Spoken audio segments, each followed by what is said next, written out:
ఏపీలో వైఎస్ఆర్సీపీ నేతలపై కూటమి కక్ష సాధింపు చర్యలు కొనసాగుతున్నాయి. అక్రమ కేసులు పెట్టి వేధింపులకు పాల్పడుతున్నారు. తాజాగా తిరుపతి వెస్ట్ పోలీస్ స్టేషన్లో అంబటి రాంబాబుపై కేసు నమోదైంది. తోట వాసుదేవ ఇచ్చిన ఫిర్యాదుతో ఈ కేసు నమోదు చేశారు పోలీసులు.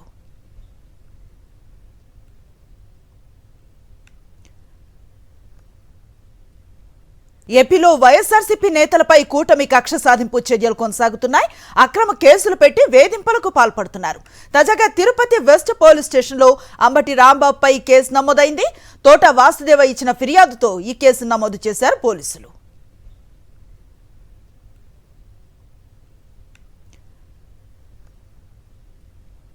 ఏపీలో వైఎస్ఆర్సీపీ నేతలపై కూటమి కక్ష సాధింపు చర్యలు కొనసాగుతున్నాయి. అక్రమ కేసులు పెట్టి వేధింపులకు పాల్పడుతున్నారు. తాజాగా తిరుపతి వెస్ట్ పోలీస్ స్టేషన్లో అంబటి రాంబాబుపై కేసు నమోదైంది. తోట వాసుదేవ ఇచ్చిన ఫిర్యాదుతో ఈ కేసు నమోదు చేశారు పోలీసులు.